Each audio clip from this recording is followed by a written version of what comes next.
Hello दोस्तों, horror रात्रि में आपका स्वागत है। अगर आप मेरे चैनल पर पहली बार आ रहे हैं तो प्लीज़ चैनल को सब्सक्राइब ज़रूर करें। तो दोस्तों, बढ़ते हैं हम आज की हमारी कहानी की तरफ। आज हम आपको एक ऐसे व्यक्ति की कहानी बताने जा रहे हैं जो हर समय शमशान घाट में अपनी सेवाएं देते रहते हैं। यहाँ पर चिताओं को आग लगाना हो या फिर उसके बाद शमशान घाट की साफ सफाई में इनका योगदान लगभग 32 सालों से है। लेकिन उनके साथ एक ऐसी घटना घटी कि उस घटना ने जब उनकी पूरी जिंदगी ही बदल दी। अब आगे की कहानी मैं उनके ही शब्दों में आपको बताने जा रहा हूँ। मेरा नाम मदन लाल है और मैं हरिद्वार के शमशान घाट में 32 सालों से काम कर रहा हूँ। मेरी आंखों के सामने यहाँ रोज लगभग सैकड़ों लाशें आती है और मेरे साथी काम करने वाले सभी कर्मचारी व सहयोगी हम रोज उन चिताओं को जलाते हैं। मैं भी अक्सर हर रोज लगभग 10 से 12 चिता जलाता हूँ। पर मेरे साथ एक दिन कुछ ऐसा हुआ कि आज उस दिन को याद करके मैं सहम जाता हूँ। अक्सर हम लोग चिताओं में आग लगाते हैं और जब चिता जल जाती है तो सभी चिताओं की राख एक साथ सफाई करते समय झाड़ू से गंगा में गिरा दिया करते हैं। पर एक दिन शमशान घाट में एक डेड बॉडी को लेकर उसके परिजन आए। मैंने और मेरे साथी समीर ने उनके परिजनों को कहा, लकड़ी ले जाओ और लाश को गंगा जल से नहला कर इधर लेकर आओ। उस डेड बॉडी के साथ सभी परिजन लकड़ी लेने चले गए। बस उनके साथ एक व्यक्ति उस लाश के साथ था। बात ही बात में मैंने पूछा, ये किसकी बॉडी है? उसके साथ जो व्यक्ति था उसने कहा, ये मेरी मौसी है। वह व्यक्ति अपनी बात जारी रखते हुए कहने लगा, इनकी शादी को अभी 1 साल भी नहीं हुआ था। मैंने पूछा कि अचानक कुछ तबीयत खराब थी क्या? उस व्यक्ति ने कहा, नहीं, मौसी बिल्कुल ठीक थी। कल रात अचानक ही उनकी मृत्यु हो गई। पता नहीं क्या हुआ होगा। हमारे लिए कोई बड़ी बात नहीं थी। ऐसे दिन भर में सैकड़ों केस आते थे। तब तक उस लाश के परिजन लकड़ियां लेकर आ गए। उसके बाद हम दाह संस्कार के कार्यक्रम शुरू कर रहे थे। मैं और समीर चिता के लिए लकड़ियां बिछा रहे थे। उस महिला की ज्यादा उम्र तो नहीं थी, पतले दुबले शरीर की थी और हम लोगों ने लकड़ियां बिछाई और उनके परिजनों ने कहा, तुम लाश को अब चिता पर लेटा दो। उन लोगों ने वैसा ही किया। 4-5 लोगों ने उठाकर लाश चिता पर रख दी। तभी ऊपर से थोड़ा कपड़ा मुंह के पास से उड़ गया तो मेरी नजर उस डेड बॉडी पर पड़ी और मैंने देखता ही रह गया, क्योंकि उस महिला की आंखें ऐसी लग रही थी जैसे अभी खुल रही हो और बंद हो रही हो। मानो ऐसा लग रहा थी कि उसकी आंख लपझप हो रही हो और ऐसा लग रहा था कि शायद उसकी आंखों से आंसू भी निकल रहे हैं। मैं यही सोच रहा था कि ऐसा कैसे हो सकता है, क्योंकि आज तक हमने कभी ऐसा दृश्य नहीं देखा था। अब उनके परिवार वाले अंतिम संस्कार करने के लिए तैयार थे और पंडित जी ने दाह संस्कार का क्रियाक्रम शुरू कर दिया था। तभी मैं समीर को थोड़ा किनारे लेकर गया और मैंने उससे कहा, समीर, इस डेड बॉडी में जान है, क्योंकि मैंने खुद देखा है। पलकें झपक रही हैं और ऐसा लग रहा था कि जैसे सांसें चल रही हो। समीर ने मेरी बात सुनकर कहा, मदन, तू पागल तो नहीं हो गया? कैसी बात कर रहा है यार? मुर्दा भी कभी सांस लेते हैं क्या? क्या यार, हम रोज चिता जलाते हैं, आज तक तो ऐसा कुछ नहीं हुआ। तेरा दिमाग खराब हो गया है। नहीं तो चल जल्दी, अब उस चिता को जलाना है। मैंने उस समय तो समीर को कहा, हाँ चलो। उसके बाद मैं अपने आप को समझा रहा था कि क्या पता ये मेरा कोई वहम हो, पर ऐसा कैसे हो सकता है? वहम हो तो हो ही नहीं सकता, क्योंकि 30 साल से ज्यादा जिंदगी मेरी बीत गई इसी शमशान में चिता को जलाते जलाते। लेकिन आज तक तो कभी ऐसा वहम नहीं हुआ, फिर आज कैसे हो रहा है? पर फिर मैं समीर के साथ चला गया। उनके परिवार वालों ने उसको आग लगा दी। हमने फिर जलाना शुरू कर दिया। लेकिन अब तक जिसको मैं अपना वहम समझाने की कोशिश कर रहा था, पर तभी ऐसा लगने लगा कि उस चिता से रोने और तड़पने की आवाजें आ रही है। मैंने तुरंत समीर से कहा, समीर अब देखो क्या कह रहा है, इसके अंदर जान है। एक महिला को जिंदा जला दी तुम लोगों ने। मैं जोर जोर से बोल रहा था। वहाँ उस डेड बॉडी के परिवार वाले सदस्य पूरे मौजूद थे और साथ ही साथ शमशान घाट में बहुत से लोग थे। सब मेरी बात सुनकर चौंक गए और मुझे बड़ी विचित्र निगाहों से देखने लगे।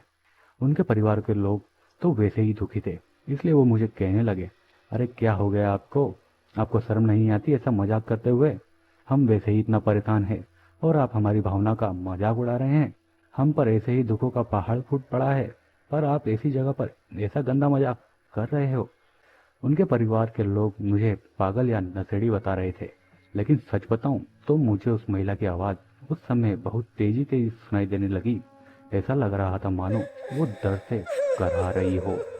उसके बाद मेरे साथ के लोग और समीर ने मुझे वहां से कहीं दूर कर दिया और समीर ने मुझसे आकर कहा, मदन, तू पागल हो गया क्या? कैसी बात कर रहा है? हम भी तो कर रहे हैं काम। हमें क्यों नहीं सुनाई दे रही है कोई आवाज़? हमें क्यों नहीं दिखा वो पलक झुकाने वाला और उसके आंखों से आंसू बह रहे? तो ये सब होता तो हमें क्यों नहीं दिखाई दिया? यार, तू तो शराब भी नहीं पीता, ऐसा क्या हुआ तेरे साथ? समीर अपनी बात जारी रखते हुए बोलता है, तभी कहता हूँ घर जा, रात को खाना वाना खाकर सो जाया कर जल्दी। लेकिन तुम लोग फिल्में देखते रहते हो ना रात भर, फिल्म वगैरह, या सपना देखा होगा तूने। समीर की बातें सुनकर अब मेरी आंखों से आंसू आने लगे, क्योंकि 30 साल से ज्यादा का समय हो चुका था इस शमशान घाट में। आज तक मेरे साथ ऐसा कभी नहीं हुआ था। इसलिए मैंने समीर को समझाते हुए कहा, ना मैंने कोई सपना देखा है, ना ही कोई ऐसी फिल्म देखी है, पर मैं आज सच कह रहा हूँ, वह महिला जिंदा थी जिसको जलाया जा रहा था। मैंने अपनी आंखों से देखा है और अपने कानों से उसकी आवाज सुनी है। पर समीर ने मुझे कहा, सच में भाई तू पागल हो गया है। मुझको लगता है तुझे आराम की जरूरत है। अब तो छुट्टी मांग कर गाँव चले जा, अपने कुछ दिन घर वालों के साथ रहे, और जब तुझे सही लगे तब तू काम पर वापस आ जाना, और फालतू की बातें मत कर। अगर तुझे चलना है तो चल, क्योंकि मैं भी तेरे साथ यहाँ पर हूँ। तो चिता कौन जलाएगा? समीर की बात सुनकर मैंने कहा, समीर, ये चिता मैं नहीं जलवा पाऊंगा, तू जा। समीर वहां से गया और शमशान घाट के एक दूसरे व्यक्ति के साथ मिलकर उसने उस चिता को जलाया। चिता जली, अंतिम संस्कार पूरा हुआ और उस डेड बॉडी के परिवार के सभी लोग गंगा स्नान करके अपने घर जा चुके थे। लगभग शाम के 7:30 बज रहे होंगे। मैं भी एकांत में बैठा हुआ था। तभी मेरे पास समीर और उस चिता का अंतिम संस्कार करवा रहे पंडित जी मेरे पास आए। पंडित जी ने मुझसे कहा, हाँ भाई, अब उतर गया क्या तेरे ऊपर से उस महिला की चिता का बुखार? तू वहां पागलों जैसी बात कर रहा था। तू इतने सालों से यहाँ चिता जलाता है, क्या आज तक कभी कोई ऐसा हुआ है कोई मुर्दा चिता के अंदर से चीखने लगा हो? वह सब लोग तेरा मजाक उड़ा रहे थे या फिर तुझे पागल कहना चाह रहे थे? पंडित जी की बात सुनकर मैंने कहा, मैंने जो देखा है वह बिल्कुल सही है, क्योंकि मुझे उसकी आंखों से आंसू बहते हुए दिखाई दिए थे और मैंने देखा ही कि उसको चिता पर लिटाया जा रहा था। तब उस महिला की पलकें झपक रही थी। मैं मानने को तैयार नहीं था कि वो मेरा कोई वहम है। तब पंडित जी ने मेरी बात को थोड़ा गंभीरता से लिया और कहा, ना तू उस महिला को जानता है, ना तूने कभी उस महिला को देखा है, तो फिर तेरे साथ ऐसा क्यों हो सकता है? तब मैंने पंडित जी से कहा, यही तो बताना चाह रहा हूं मैं। मुझे ही क्यों उसकी चीख है और रोने की आवाज सुनाई दे रही है, और आप में से किसी को क्यों नहीं दे रही? पंडित जी ने फिर मुझे कहा, फिर एक काम करना, तुम अब 15 या 20 दिन की छुट्टी लेकर अपने घर चले जाओ।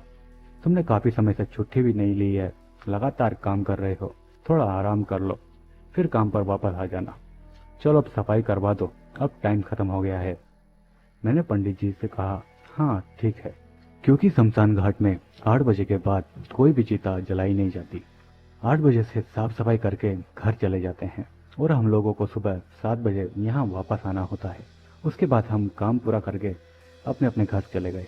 मेरे घर में सिर्फ मैं अकेला ही रहता था, बाकी सब परिवार के लोग हमारे गांव में रहते थे। आज घर आकर मैंने नहाया धोया और सीधा बिस्तर में जाकर बैठ गया। अक्सर मैं घर आकर पहले खाना बनाता था, फिर खाना खाकर घर वालों से फोन पर थोड़ी बातचीत कर लेता था।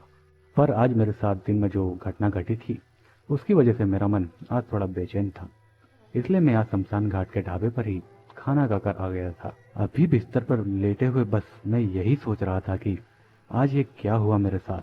मैं अपने आप को यही कह रहा था कि वह जिंदा थी, पर अगर वो जिंदा थी तो सिर्फ मुझे ही क्यों पता चल रहा था? वहां तो बाकी बहुत सारे लोग थे, उन्हें क्यों नहीं कुछ भी पता चल रहा? सिर्फ मुझे ही क्यों रोने की आवाज आ रही थी? बाकी को क्यों कुछ सुनाई नहीं दे रहा था? इसी उधेड़बुन में लेटे लेटे मेरी आंख लग गई, पर अचानक मेरी आंखें खुली और मैं उठा, क्योंकि मुझे ऐसा लगा कि कोई दरवाजा खटखटा रहा है। मेरा एक ही कमरा है जो मैंने किराए पर ले रखा था। मैं नींद में ही उठा। मैंने सोचा कि क्या पता किराएदार में से कोई होगा, कोई जरूरत हो किसी काम की। यही सब सोचते हुए मैंने दरवाजा खोला, लेकिन मुझे बाहर कोई दिखाई नहीं दिया। अंधेरा था। मैंने इधर उधर देखा, फिर भी मुझे कोई नजर नहीं आया। मैंने बाहर की लाइट ऑन करी, पर कोई होता तभी तो दिखता ना। मुझे लगा क्या पता ऐसे ही कोई होगा जो दरवाजे को खटखटाकर चला गया होगा।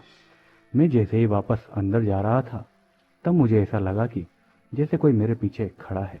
मैं तुरंत पीछे घूमा, पर पीछे की तो कोई भी नहीं था।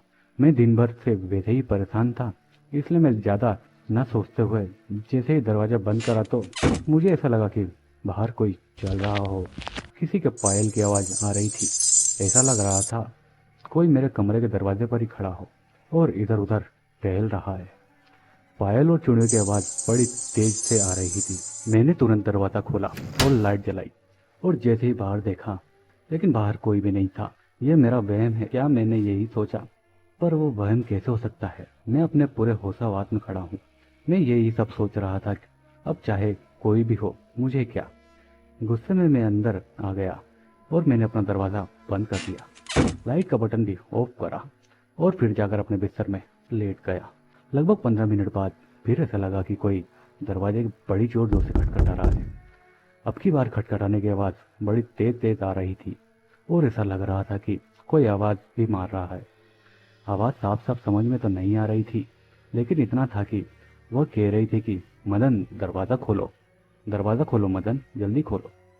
मैं उठा गया तो साफ लग रहा था कि बाहर कोई है और दरवाजा खटखटा कर मुझे आवाज मार रहा है। मैंने सोचा अब तो पक्का मकान मालकिन ही होगी, इसलिए मैंने फिर तुरंत दरवाजा खोल दिया।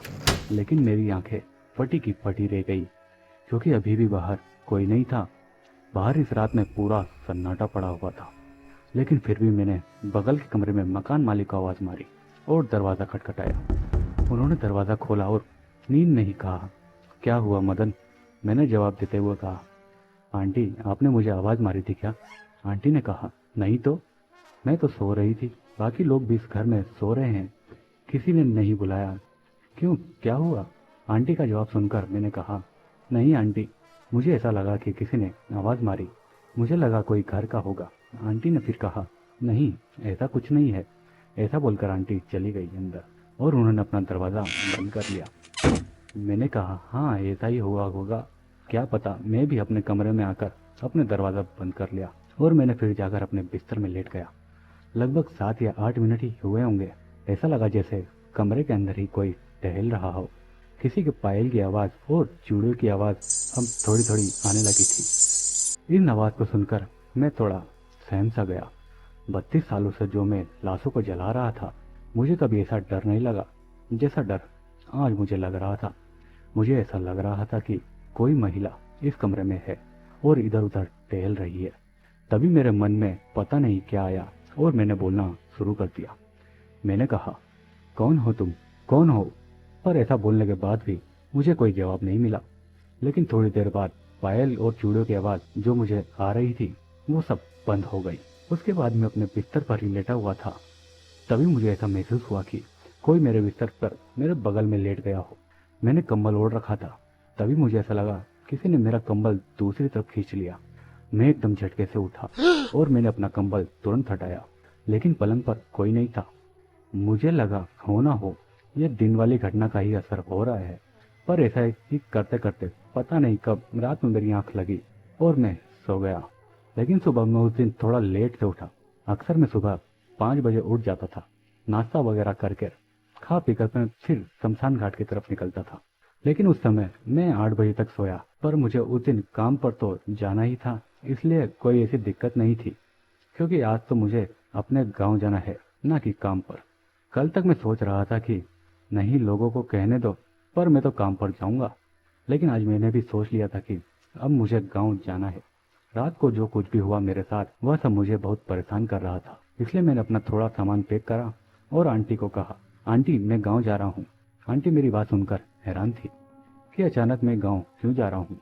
इसलिए आंटी ने मुझसे कहा, मदन घर पर सब ठीक तो है, क्या हुआ, कोई दिक्कत है क्या? मैंने आंटी को जवाब देते हुए कहा, नहीं आंटी, मैंने छुट्टी ली है और कुछ दिनों के लिए मैं अपने घर जा रहा हूँ। आंटी ने मुझसे फिर कहा, इस बार तुमने बताया ही नहीं, वैसे तो तुम एक हफ्ते पहले ही बता देते हो कि मैं जाने वाला हूँ। मैंने कहा, वो आंटी बस अचानक ही घर जाने की सोच रहा था, इतना बोलकर वहां से निकल गया। शाम के 6 बजे की ट्रेन थी, इसलिए मैंने सोचा थोड़ा जल्दी जाकर तत्काल टिकट ले लूंगा। मैं घर से ही सही समय पर निकला और जाकर तत्काल का टिकट लिया और ट्रेन में बैठ गया। मुझे वाराणसी जाना था। मैं ट्रेन में बैठा ही था और बाकी बहुत लोग थे ट्रेन में। रात में मैंने देखा गेट के पास से एक शादीशुदा नया जोड़ा खड़ा हुआ था। वो गेट के पास खड़े होकर आपस में बातचीत कर रहे थे। रिजर्वेशन डब्बा था, इस वजह से सब अपनी अपनी सीट पर ही बैठे थे। बस वही दो अपनी सीट छोड़कर गेट पर खड़े थे। ट्रेन में भीड़ भी काफी थी, सीपी सीट भरी हुई थी। पर तभी मैंने देखा कि वह दोनों आपस में बात करते करते जो बहस करने लगे और अचानक उस लड़के ने अपने साथ खड़ी लड़की को एकदम से धक्का मारकर नीचे गिरा दिया और वह लड़की की तेज तेज से चिल्लाने चीखने की आवाज काफी दूर तक आ रही थी और ट्रेन भी बड़ी तेजी से चल रही थी। पर आसपास के लोग उस लड़के को कोई कुछ भी नहीं कह रहा था। पर मैंने जोर जोर से चिल्लाना शुरू कर दिया। इसने लड़की को नीचे फेंक दिया और कोई चेन खींचो, इसने एक लड़की को नीचे फेंक दिया। लेकिन मेरी बात का असर किसी पर भी नहीं हो रहा था और कोई भी उस लड़के को कुछ नहीं कह रहा था। पर मैंने सोचा अब नहीं, अब मैं चेन खींच लूंगा, इन लोगों की तरह शांत नहीं बैठूंगा। इस लड़के ने एक मासूम लड़की को नीचे फेंक दिया और सब मूक दर्शक बनकर सिर्फ तमाशा देख रहे हैं। लेकिन मैं चुपचाप नहीं बैठूंगा, इस आदमी को इसके किए की सजा जरूर दिलवा कर रहूंगा। मैं इससे पुलिस को पकड़ा कर ही दम लूंगा। पर तभी ऐसा लगा कि किसी ने मुझे हाथ से हिलाकर उठा दिया। मैं ट्रेन में बैठे बैठे सो गया था, मतलब मैं सपना देख रहा था और मेरे आगे टिकट चेकर खड़ा था। टीटी ने मुझसे कहा टिकट दिखाओ। मैंने उसको टिकट दिखाया और अपना चेहरा रुमाल से पोंछा क्योंकि मुझे बहुत पसीना आ रहा था। तो मेरी नज़र गेट पर पड़ी, पर बोगी का गेट तो बंद था और सभी पैसेंजर अपनी अपनी सीट पर बैठे हुए थे। ऐसा लग रहा था कि बोगी में कोई भी सीट खाली नहीं है और मुझे वो शादीशुदा जोड़ा कहीं भी नहीं दिखा। इसके बाद मैं अपनी सीट पर बैठा और ट्रेन अगले दिन वाराणसी स्टेशन पर रुकी। मैं ट्रेन से उतरकर सीधा बस स्टैंड पर गया क्योंकि हमें घर जाने के लिए बस करनी पड़ती थी। बस वाला सभी सवारियों का इंतजार कर रहा था। थोड़ी देर में सवारी फुल हो गई और बस भी अब निकलने लग गई। अभी हम कुछ ही दूर आए होंगे, तभी मैंने देखा कि फुटपाथ पर एक जोड़ा साथ चल रहा है। तभी लड़के ने अचानक लड़की को धक्का दे दिया और वो लड़की सीधा आकर रोड पर गिरी और उस पर जिस बस में हम बैठे थे वही बस चढ़ गई और लड़की की चीख बड़ी जोर से सुनाई थी। लेकिन ड्राइवर ने गाड़ी नहीं रोकी और वो ड्राइवर गाड़ी को लगातार चला रहा था। तभी मैंने कहा भैया गाड़ी रोको भैया, जल्दी रोको, वह रोड पर गिरी है एक लड़की, उस पर बस चढ़ गई है। ड्राइवर ने तुरंत ब्रेक मारी और बोला क्या हुआ। मैंने उसको बताया पीछे लड़की रोड पर गिरी थी जिस पर बस चढ़ गई। पर सबने जब पीछे देखा तो कुछ ऐसा नहीं था। ड्राइवर और कंडक्टर ने मुझे बड़े गुस्से से कहा भाई पागल हो गया क्या तू, सुबह सुबह शराब पी ली क्या तूने, फालतू की बकवास बंद कर, अगर तुमको जाना है तो जाओ वरना यहीं पर उतर जाओ। ड्राइवर और कंडक्टर के साथ बस में और यात्री भी मुझ पर चिल्ला रहे थे पागल हो क्या, उल्टी सीधी बात कर रहे हो। पर मैंने किसी को कुछ नहीं कहा क्योंकि अब मैं अपने आप से ही परेशान हो चुका था। क्योंकि मेरे साथ पता नहीं 2 दिन से क्या हो रहा था।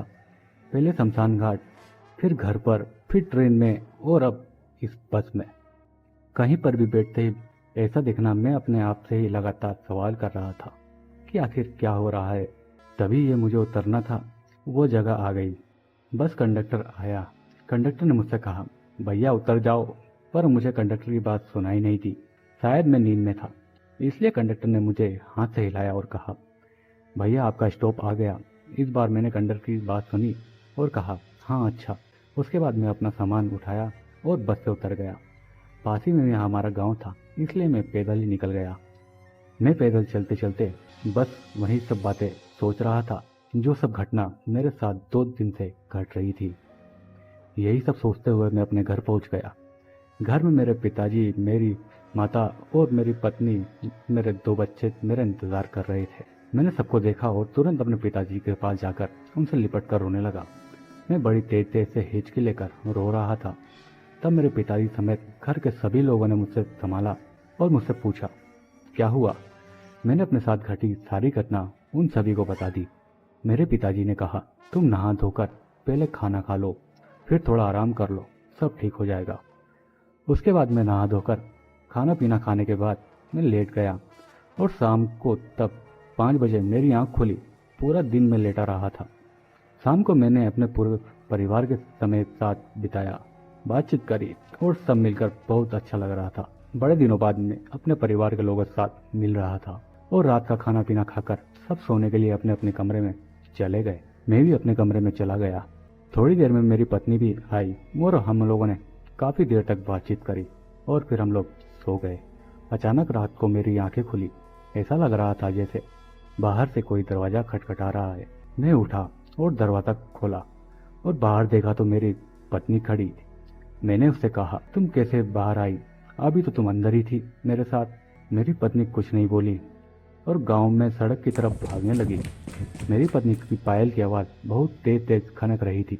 मैं भी चिल्लाता हुआ उसके पीछे पीछे भाग रहा था और बोल रहा था, रुको रुको, क्या हुआ, रुको। लेकिन मेरी पत्नी चीखते चिल्लाते हुए लगातार भागी जा रही थी। मुझे कुछ समझ में नहीं आ रहा था कि मेरी पत्नी को आखिर क्या हुआ है। तभी मुझे पीछे से आवाज़ आई, मेरे पिताजी और मेरा परिवार के लोग मेरे को बुला रहे हैं। वह मेरी तरफ भागते हुए आ रहे थे। मैं भी वहीं खड़े होकर रोने लगा। वो मेरी पत्नी जंगल के अंदर जा चुकी थी। मेरे पिताजी ने तुरंत मुझे पकड़ा और कहा, मदन क्या हुआ, क्यों भाग रहे हो तुम? मैंने कहा, मेरी पत्नी भाग गई है, पता नहीं कहाँ चली गई। वो घर से निकलकर चिल्लाते हुए भाग रही थी और जंगल की तरफ चली गई। मेरी बात सुनकर पिताजी ने कहा, पागल हो गए क्या तुम? बहू तो हमारे पीछे ही है। जब मैंने देखा मेरी पत्नी उनके साथ ही खड़ी थी और मुझे पकड़कर वो रोने लगी और रोते हुए कह रही थी, क्या हो गया आपको? आप अचानक क्यों घर से निकलकर भागने लगे? उसके बाद मुझे उस रात नींद ही नहीं आई। शमशान घाट में काम करने वाला बंदा आज इस हालत में था।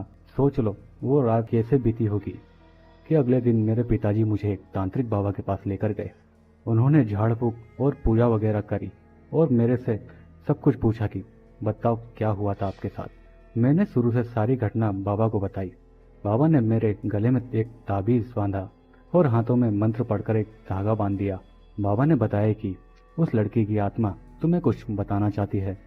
शायद उसके साथ कुछ बुरा हुआ होगा, इसलिए वो तुम्हें बताना चाह रही है।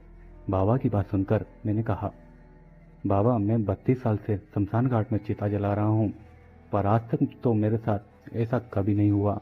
ना तो मैं उस औरत को जानता था, ना ही मैं कभी उसको पहले कभी देखा था। बस मैंने शमशान घाट में उसकी लाश देखी थी, वो भी जलाते समय। तो फिर ऐसा क्यों? तांत्रिक बाबा ने फिर मुझसे बताया, आत्मा किसी एक को ढूंढ लेती है जो उसकी मदद कर सके। वो तुम्हारे जरिए अपनी मदद करवाना चाहती होगी। शायद उसके साथ कुछ गलत हुआ होगा, इसलिए तुम्हारे जरिए अपने कातिलों का पता बताना चाह रही हो। मेरे पिताजी ने बाबा से कहा, बाबा आप अब ऐसा करो कि वो दोबारा कभी न मदद को दिखाई दे और न ही उसे कभी परेशान करे। बाबा ने फिर कहा, ज़्यादा मत सोचो, अब ऐसा कुछ नहीं होगा। बस तुम गले में ये ताबीज़ पहन कर रखना और हाथ में धागा बांधे रखना, सब ठीक रहेगा।